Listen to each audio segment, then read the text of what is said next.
Bienvenue dans ce nouveau podcast. Je suis Sébastien Lilic, cofondateur et directeur d'Inexploré. Et aujourd'hui, on ouvre un espace un peu particulier. Je suis accompagné de Claire et Germont, chargée de projet, qui va guider notre échange, mais surtout nous aider à poser des mots sur un projet que l'on mûrit depuis plusieurs mois, ensemble et avec d'autres collaborateurs.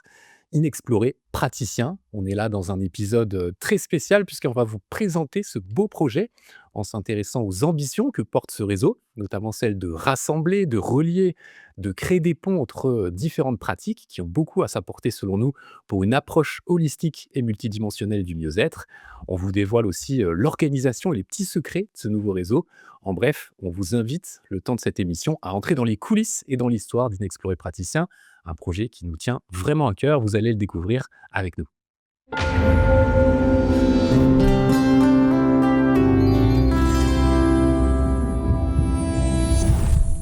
Et oui, bonjour Sébastien, bonjour à vous toutes et tous. On est effectivement, très heureux de se réunir aujourd'hui pour le lancement, de ce réseau Inexploré Praticien. C'est quand même un grand événement qui arrive en cette fin d'année, dans l'univers inexploré, avec le lancement de ce réseau qui, je crois, répond à un vrai besoin pour de multiples, professionnels, accompagnants, praticiens, dans tout ce vaste, milieu, de l'accompagnement, du soin, du bien-être, des thérapies. Je crois que ça répond à un vrai besoin de société et d'après les échos qu'on entend déjà, on était quelques-uns à attendre qu'un réseau comme ça puisse voir le jour. Et voilà, très heureuse Sébastien de reprendre avec toi aujourd'hui, l'origine, l'historique, les bases, les fondamentaux, les ambitions de ce projet. Ben, j'en suis ravi également, Claire, et c'est vrai qu'on a reçu énormément de messages enthousiastes, tous, à l'idée de ce projet. Donc, ça montre qu'il y a de belles choses à co-créer tous ensemble. Tout à fait. Alors est-ce que tu peux nous dire un petit peu Sébastien, comment t'est venue l'idée de ce projet? Quand elle est venue? Depuis quand est-ce que ça se prépare subtilement avant de voir le jour aujourd'hui? Waouh! Bah, c'est vrai que ça fait un long moment qu'on y cogite à ce projet, pour tout vous dire, et je pense qu'on peut même retourner au tout début, de l'aventure INRES, hein, en 2007, pour comprendre la genèse même de ce projet. Puisque dès les origines, hein, avec Stéphane Alix, on avait une préoccupation qui était, celle-ci: comment accompagner sérieusement, les expériences de la conscience? Et la première pierre qu'on a posée, bah, c'était l'édition du manuel clinique des expériences extraordinaires. C'est vrai que j'avais 20 ans moi à l'époque, donc j'étais, un jeune gamin, mais j'ai accompagné ce projet, et c'est un ouvrage qui a été pensé pour les professionnels de santé et tous les accompagnants déjà. C'était la première pierre finalement qu'on a posée, à l'aventure INRES, et elle était déjà pour, les praticiens en quelque sorte, et l'objectif c'était de légitimer et de comprendre, ces expériences de la conscience d'un point de vue clinique. On parle des expériences de mort imminente, des contacts avec les défunts, des expériences mystiques, des perceptions extrasensorielles, et l'idée évidemment, bah, c'était de donner des repères à celles et ceux qui peuvent recevoir ce genre de récit, dans leur, profession, des médecins, des psys, des thérapeutes, des praticiens, et des accompagnants, au sens large, pour qu'ils puissent, comprendre, pour qu'ils puissent, avoir toutes les données justement pour écouter, pour accueillir l'extraordinaire. Et on sait que ça peut parfois être, délicat de comprendre ce que peuvent vivre, les gens, et pourtant on s'est aperçu, hein, à travers les recherches qu'on a faites pour ce manuel, qu'il y avait une large partie de la population qui vivait, ces expériences-là, et que écouter, accueillir l'extraordinaire, bah, ça faisait notamment partie, d'une bonne intégration pour les témoins de ces expériences-là, au lieu de les pathologiser ou de les, minimiser, alors même qu'on est souvent, face à des expériences qui sont bouleversantes.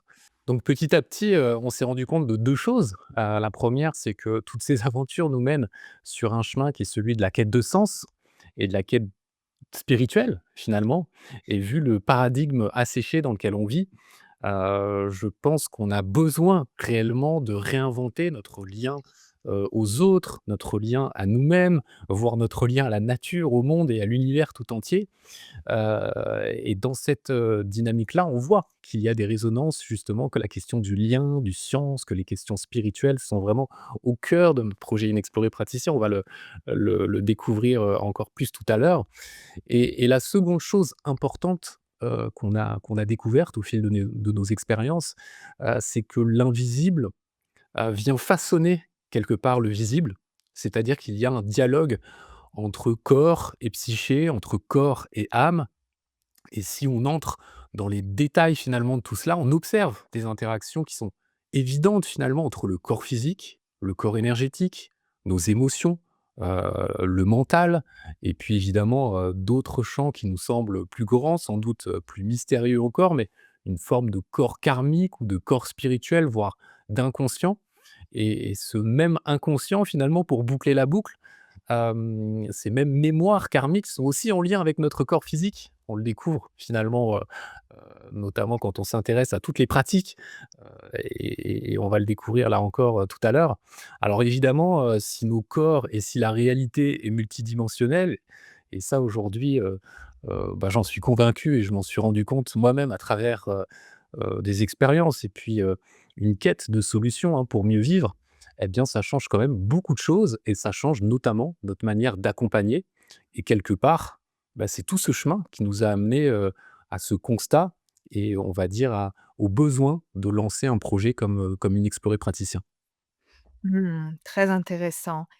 Et est-ce que tu as, toi, Sébastien, certaines rencontres qui ont été décisives dans oui, dans l'émergence de ce projet et dans cette envie de lancer un réseau qui réunirait justement différents, professionnels praticiens autour de toutes ces thématiques? Bah, c'est vrai que les praticiens ont toujours eu un rôle, clé dans l'aventure, d'Inexploré et ça m'a amené, personnellement à en rencontrer, énormément. J'ai d'ailleurs beaucoup de gratitude pour ces rencontres car, bah, chaque rencontre, soulève de nouvelles questions, de nouveaux enjeux, souvent de nouvelles perspectives aussi pour l'être et pour, notre chemin personnel et c'est vrai que je peux en citer, quelques exemples, hein, mais je me rappelle notamment de la première fois que j'ai rencontré un guérisseur.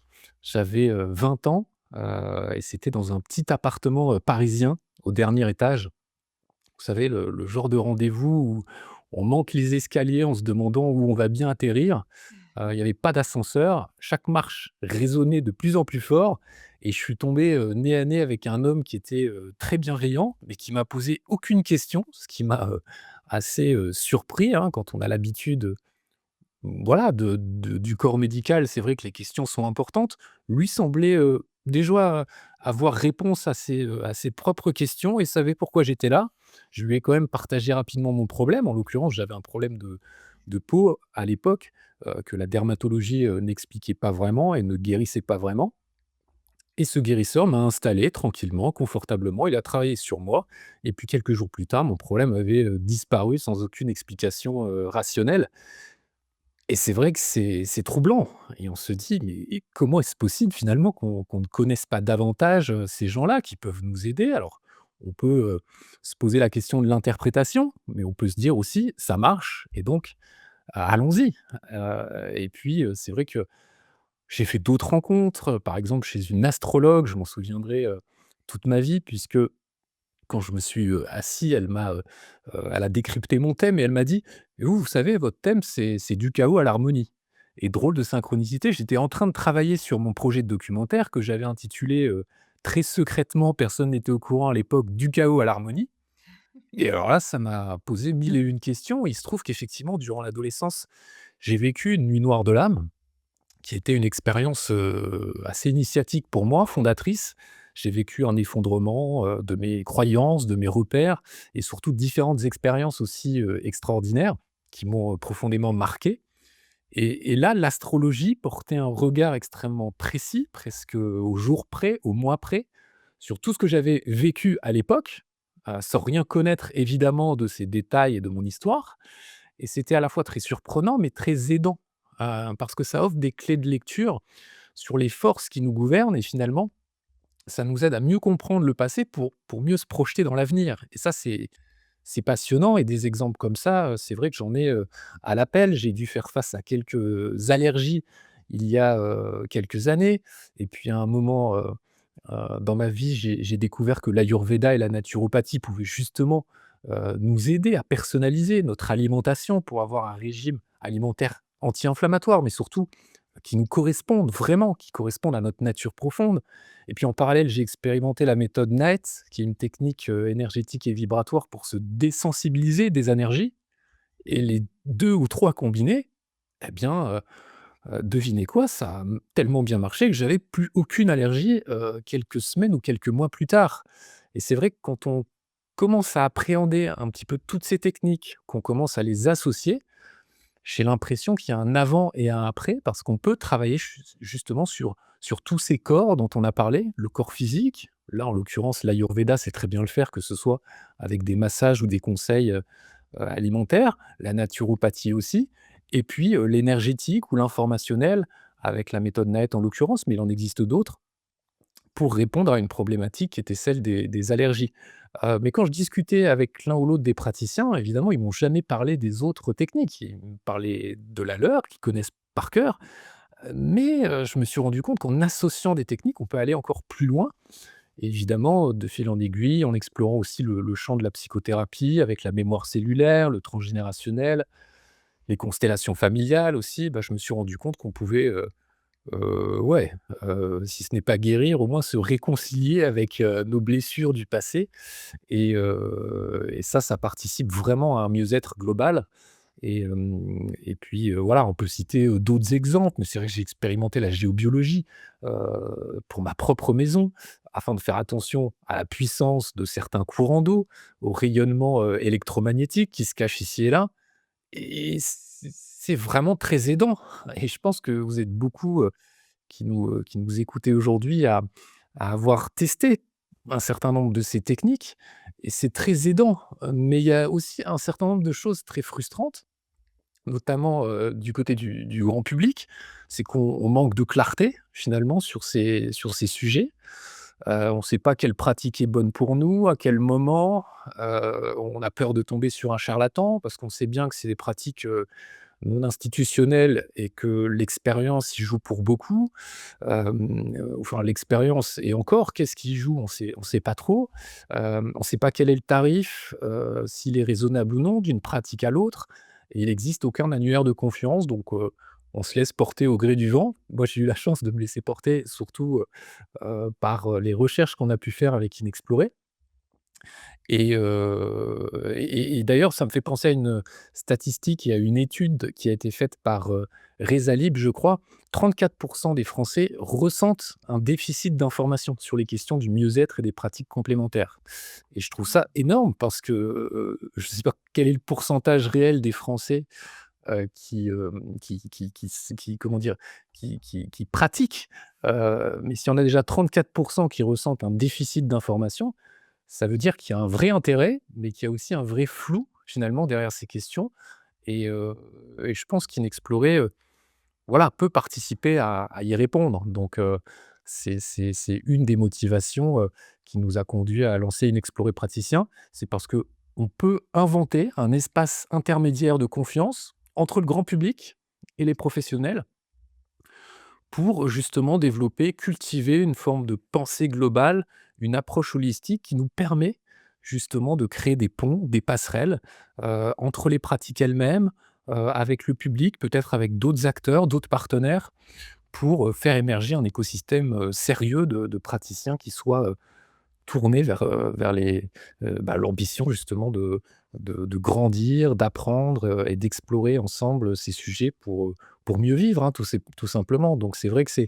sont toutes ces histoires quelque part qui, mises bout à bout, ont fait, émerger la construction de cet abonnement et de ce réseau, Inexploré Praticien.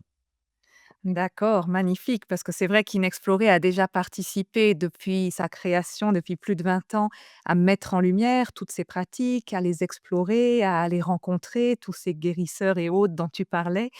Et là, donc, il y a comme un cap de plus qui se franchit avec ce projet Inexploré Praticien.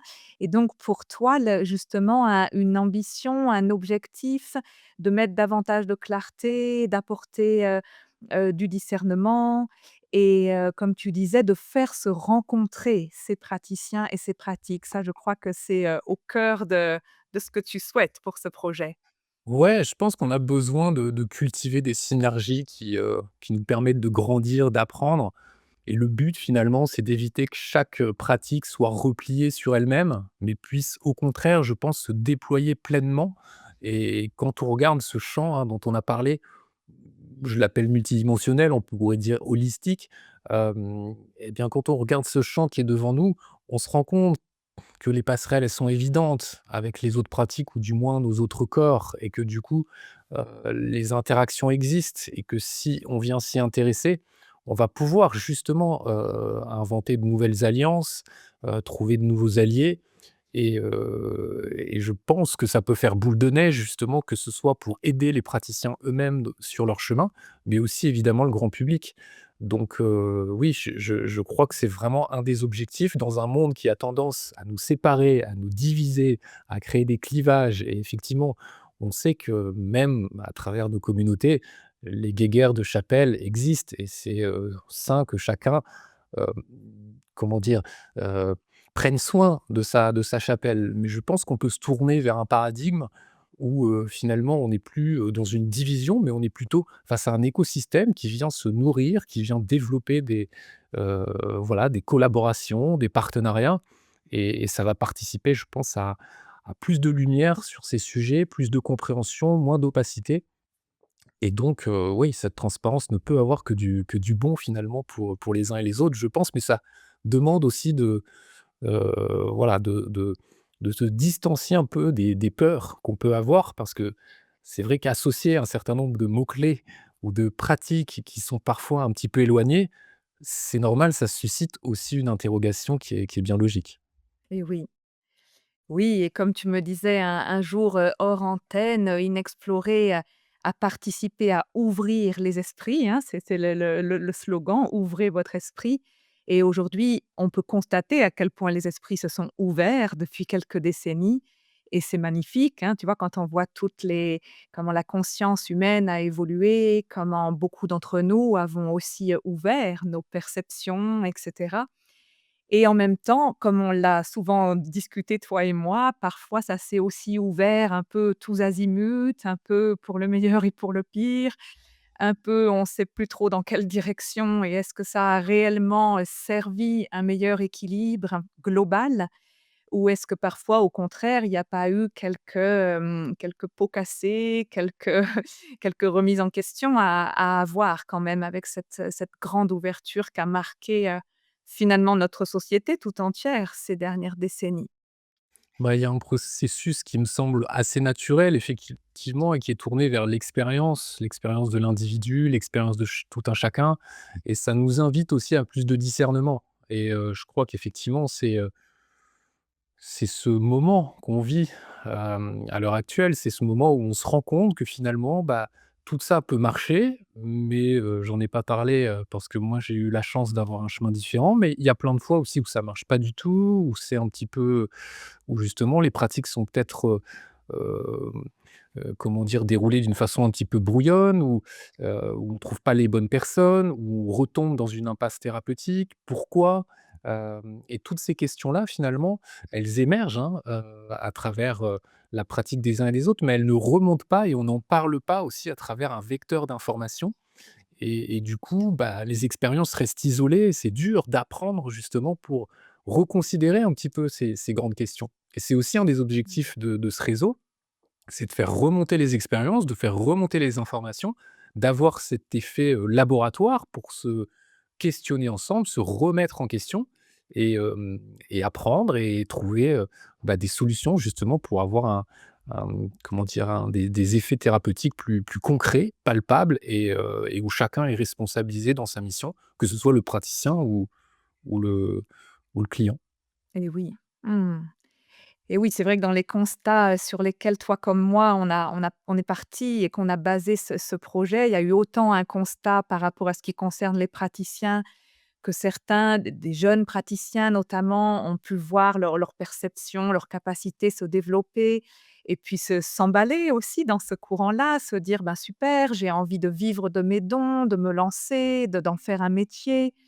Et puis finalement, peut-être pour se brûler les ailes ou s'être peut-être lancé un peu trop vite ou s'être rendu compte qu'il leur manquait aussi certains repères à eux-mêmes, certains points de vigilance, certaines clés aussi pour bien vivre ce que c'est que ce métier tellement délicat d'être un praticien dans cette sphère, subtile, immense et multidimensionnelle. Et on a aussi parlé des constats par rapport à des consultants qui avaient pu remettre tous leurs espoirs sur une seule pratique ou peut-être dans les mains d'un seul praticien, guérisseur, chaman ou accompagnant spirituel ou autre, et qui finalement se sont rendus compte, ben, que ça n'avait pas tout fait, qu'il manquait aussi certains d'autres appuis, d'autres soutiens, la prise en compte d'autres dimensions d'eux-mêmes et de leurs problématiques. Et c'est vrai que toi comme moi, on s'est dit que c'était nécessaire aujourd'hui de non pas de tout rejeter ou de tout embrasser, mais peut-être d'avancer avec, comme tu dis, plus de discernement, de remise en question, honnête de, bah, où quelles limites on a rencontrées, quelles difficultés à quelles difficultés on se confronte et comment on peut en parler ensemble. Donc en réunissant aussi dans le même réseau, mais aussi on va le voir, dans les mêmes espaces de discussion, des praticiens qui pourront échanger, dans cette idée de comment grandir ensemble. Mmh. Ouais, parce que les questions, elles sont, souvent les mêmes, en fait.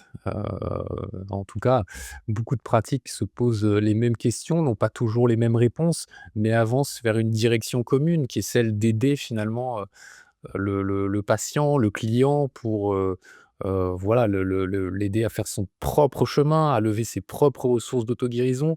En général, on parle de cela et du coup, je pense que finalement dans ce grand dessin avec toutes ces pratiques qu'on va peut-être, voir dans un instant, Tout à eh fait, bien, au cœur, il y a les mêmes, objectifs pour tous ces praticiens. C'est que les gens aillent mieux, c'est qu'on avance vers plus d'harmonie, vers plus de paix intérieure, de paix entre les êtres. Et si on a ces mêmes objectifs, on doit pouvoir dialoguer ensemble. En tout cas, moi, je le crois et c'est pour ça qu'on crée cet espace, interdisciplinaire. magnifique. Alors est-ce que tu peux nous dire un petit peu à quel genre de pratique et de praticien ça s'adresse? Ah oui, bah, c'est vrai qu'on a, relevé, 9 grandes catégories.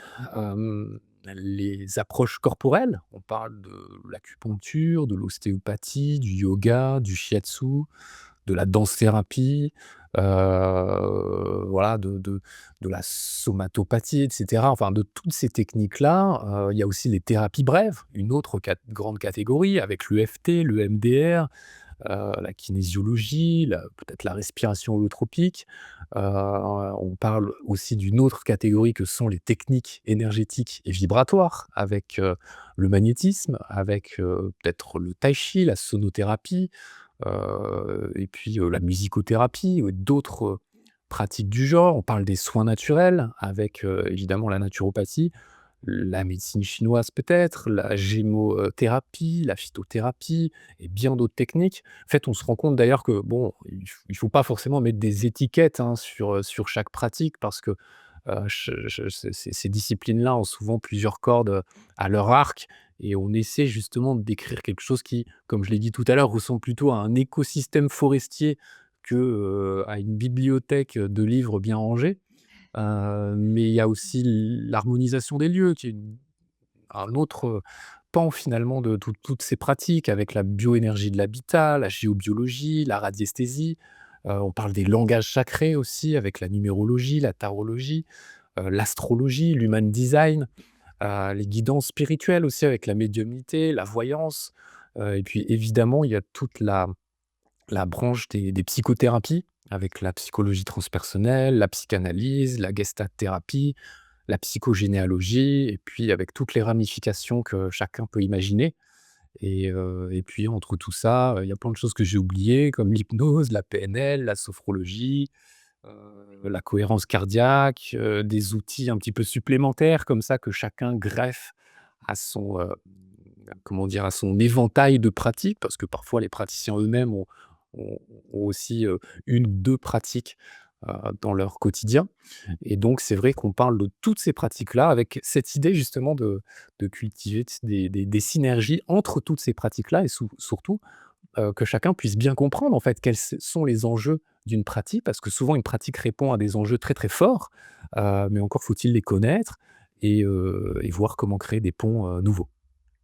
Magnifique. Donc pour ceux qui nous écoutent, voilà, si vous vous reconnaissez dans l'une ou l'autre de ces nombreuses pratiques que tu viens de citer et de ce vaste écosystème, ben, vous êtes les bienvenus pour nous rejoindre et certainement qu'on a oublié d'en citer beaucoup, mais voilà, dans cette invitation à ce que tous ceux qui se sentent concernés par cet accompagnement, holistique et intégratif, transdisciplinaire, multidimensionnel, appelons-le comme on veut, de l'être humain, soient les bienvenus pour venir échanger et grandir ensemble dans tout ce Oui, milieu. on a listé plus d'une centaine de pratiques, hein, et donc voilà, Mmh. je pense pas en avoir cité 100, donc on en a forcément oublié beaucoup. Alors, est-ce que tu peux nous redire, Sébastien, brièvement, quelles sont les 4 grandes ambitions de ce projet Inexploré praticien? Bien sûr, on peut les relire même, je vais, reprendre sous mes yeux, les notes de la landing page parce qu'on va être très précis justement dans ces ambitions, qui ont été, posées. L'idée, la première, c'est de fédérer justement un réseau solidaire de praticiens engagés dans une approche holistique et éthique du mieux-être, en valorisant la conscience professionnelle, la responsabilité et l'entraide. Hein, c'est vrai qu'on a besoin d'un réseau éthique, on va en reparler juste après, parce qu'on a besoin d'un socle commun aussi pour discuter et ça, c'est, extrêmement important. L'idée, c'est aussi de construire, c'est le 2e objectif, construire un écosystème dédié à la formation continue, au partage d'expériences, aux remontées d'informations, on l'évoquait, aussi un petit peu plus haut, et évidemment aux questions, concernant l'alignement, hein, entre une posture intérieure juste et un cadre, professionnel aussi dont les fondamentaux sont respectés. C'est le 2e objectif. Le 3e, c'est de relier les savoirs, anciens aux connaissances émergentes, un peu dans la continuité, hein, du travail d'Inexploré. On essaie de mêler science, tradition et pratique transversale avec, exigence et discernement.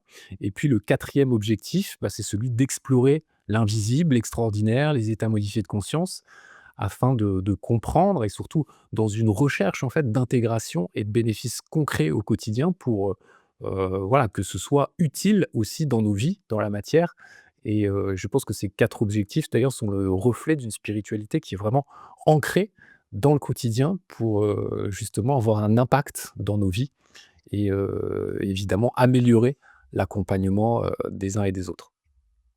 Mmh. Alors dans ce que tu viens de citer, on voit que les notions, des termes assez proches les uns des autres, mais qui donnent bien un peu l'état d'esprit qu'on veut donner à ce projet, avec les notions, d'alignement, de responsabilité, de discernement, de conscience professionnelle, d'éthique et c'est vrai que voilà, toi comme moi, on s'est dit qu'aujourd'hui, comme on disait, après que nos esprits se soient beaucoup ouverts pendant 20 ans, il y a comme une nécessité de dire: «Bon, tout ça, c'est bien gentil, mais comment est-ce qu'on peut maintenant tous grandir encore vers davantage de responsabilité, d'éthique, de discernement?»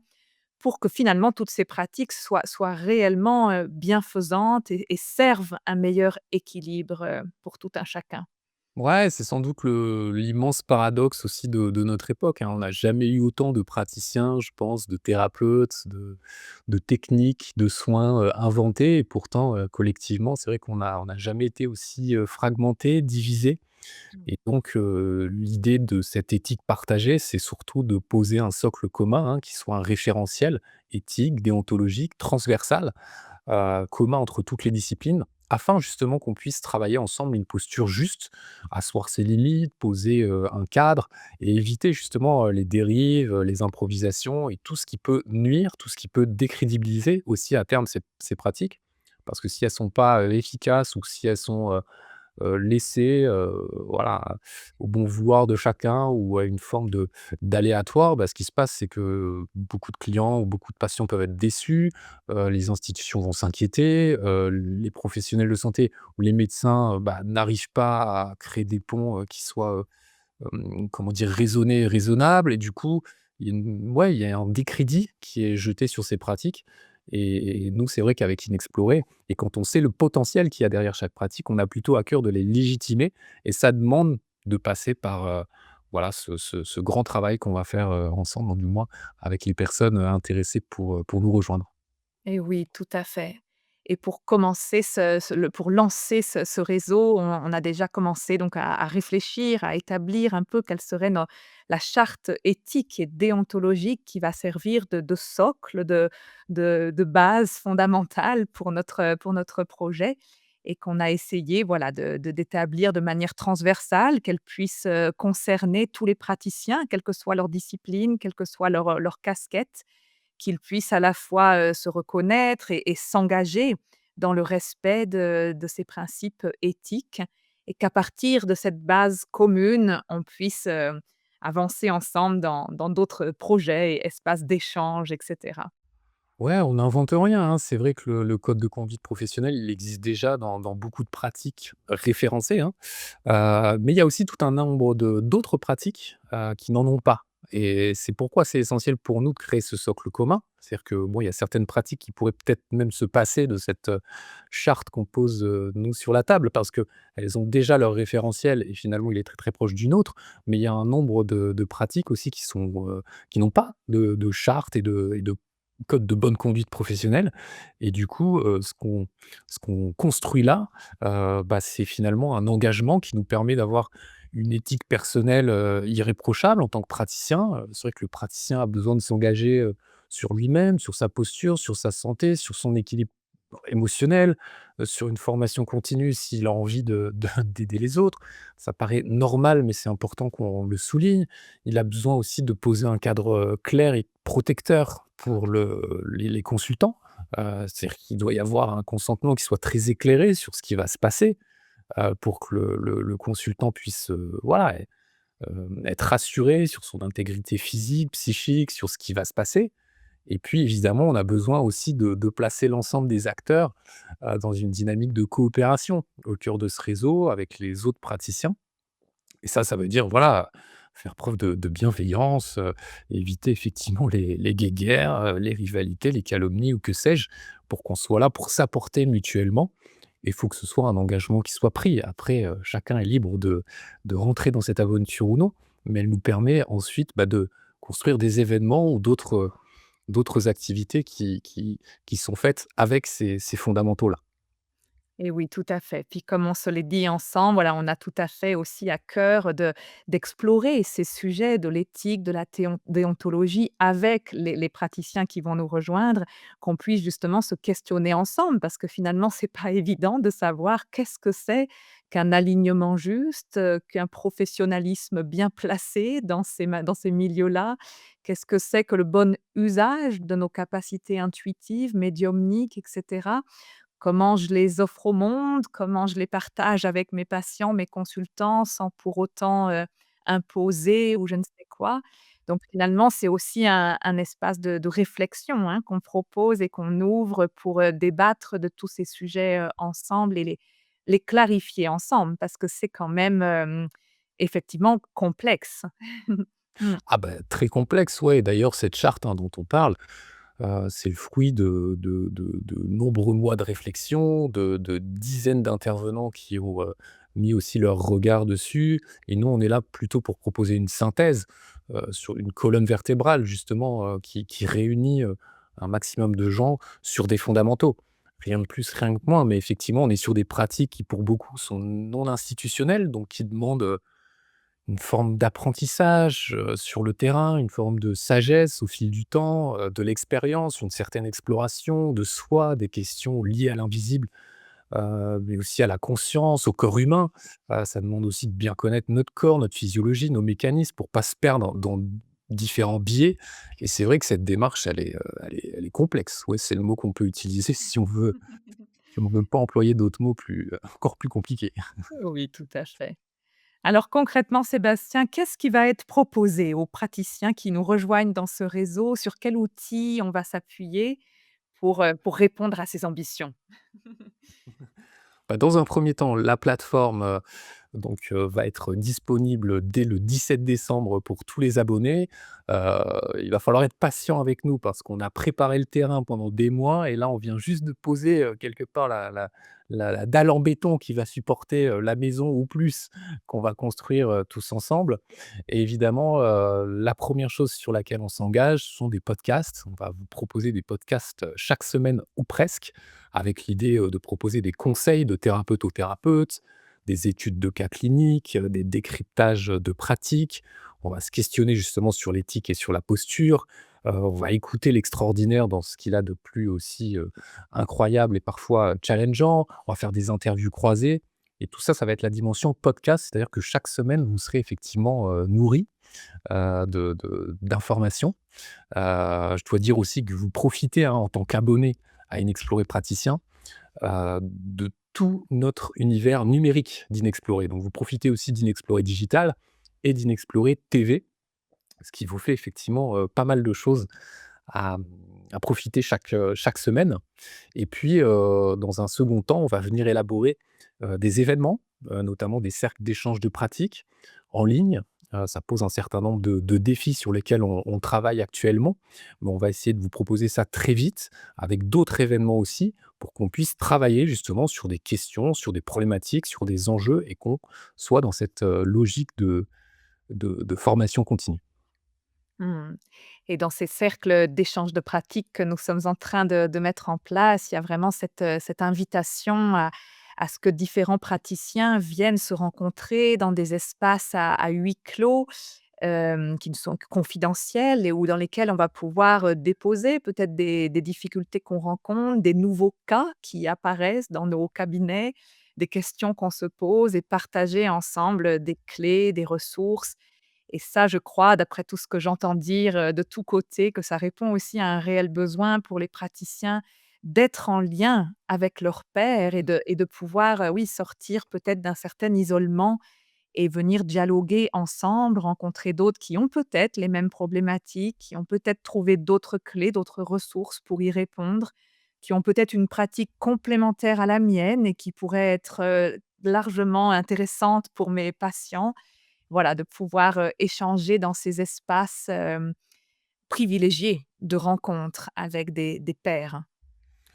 Bien sûr, ouais, bien sûr, c'est vrai que c'est une démarche complexe, on le disait tout à l'heure et ce qui est pas évident non plus pour les praticiens, c'est que souvent, bah, il est dans une posture de référent vis-à-vis de sa clientèle, vis-à-vis de son audience aussi et parfois il a besoin de trouver un espace pour se confier sur ses doutes, sur ses incertitudes, sur ses, manques, sur ses besoins et on va pouvoir le faire justement durant ces cercles, de partage Mmh. afin de se questionner effectivement sur tout un tas de sujets et ça va participer sans doute à résoudre un des problèmes et des constats qu'on a posés. C'est qu'il y a une forme de solitude parfois chez les praticiens, hein, qu'ils soient, extrêmement connus ou peu connus, qu'ils soient, très bons ou expérimentés ou peu expérimentés.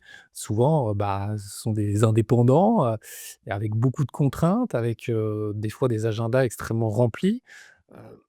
Et c'est un métier qui parfois aussi se fait, sans supervision ou sans intervision, ce qui est difficile à tenir dans le temps et là, on va offrir quelque part un cadre qui permet d'échanger avec des confrères, avec des consoeurs et c'est parfois un poids énorme que de faire ces métiers donc là, bah, l'idée c'est d'éviter aussi un certain découragement ou un certain épuisement parfois pour pouvoir se recentrer entre, personnes justement qui partagent, bah, les mêmes valeurs, les mêmes ambitions et qui peuvent échanger en toute confidentialité effectivement, c'est ce qu'on va proposer durant ces cercles, d'échange de pratiques, très prochainement, ouais.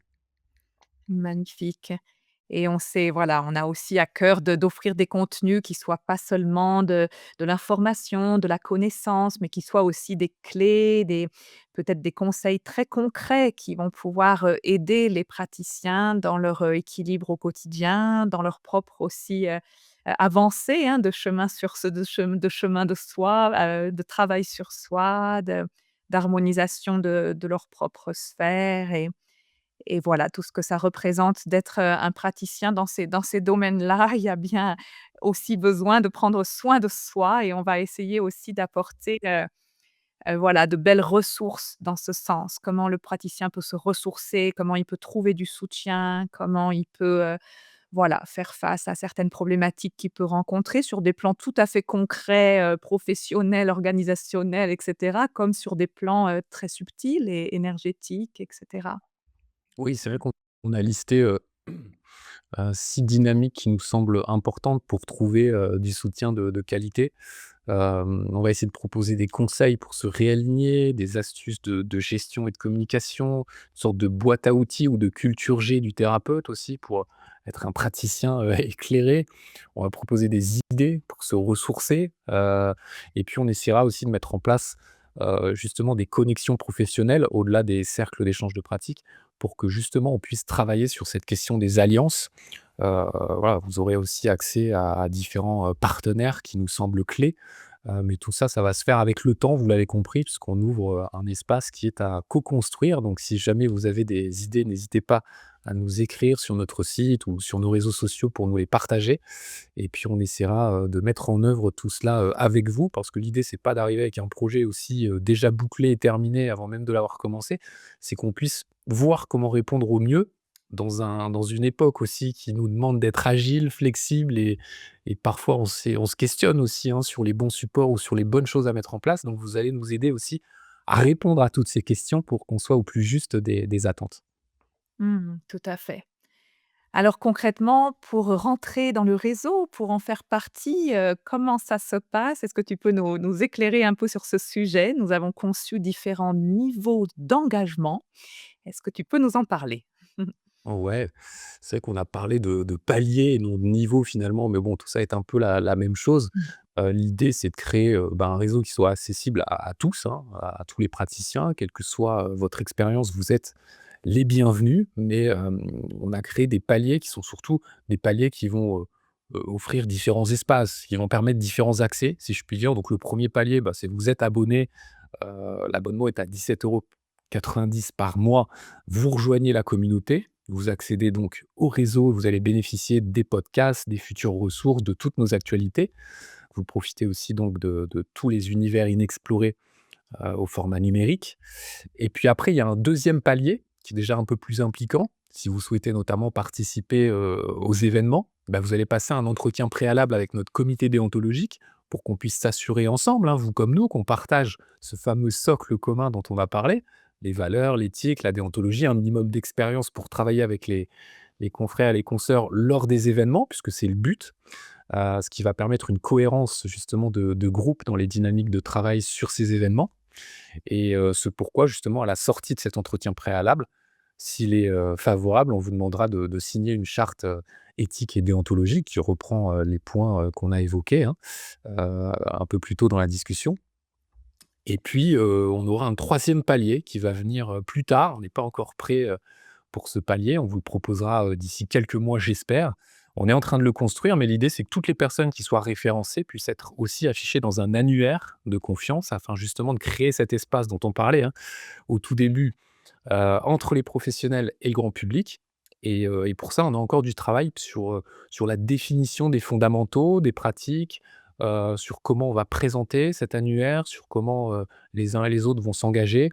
Donc on va se laisser quelques mois de travail, mais vous inquiétez pas, ça fait partie, du projet et on espère, voilà, mettre ça en place, disons courant 2026 pour être large. Mais laissez-nous un petit peu de temps, aussi parce qu'il faut qu'il y ait un certain nombre de personnes engagées pour qu'on puisse légitimement proposer un annuaire, sinon ça n'a pas de sens. Donc plus vous serez nombreux et plus ça ira vite.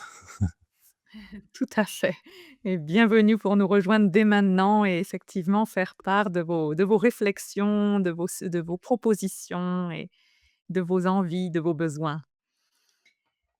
Bien, alors, j'ai l'impression qu'on a déjà presque fait le tour, globalement de la présentation de ce Bien, ouais. projet. Est-ce que tu as d'autres choses qui te paraissent importantes à partager, aujourd'hui, Sébastien?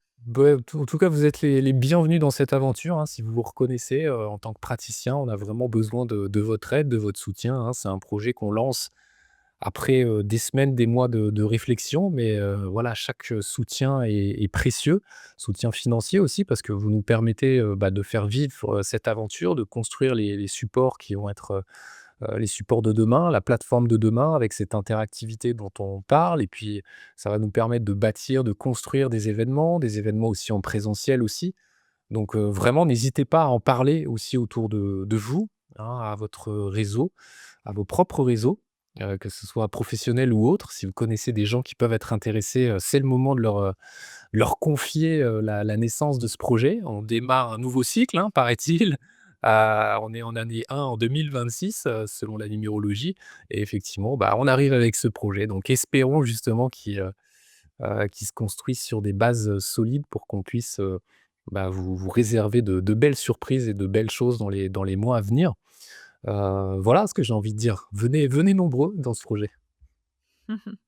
Et bienvenue, voilà, à tous ceux d'entre vous qui se reconnaîtraient à la fois dans cette ouverture sur la multidimensionnalité, sur le visible et l'invisible, sur l'extraordinaire et à la fois dans ce souci de l'éthique, de l'alignement, d'un chemin qui avance réellement vers une sagesse et vers un bénéfice commun et partagé. Mmh.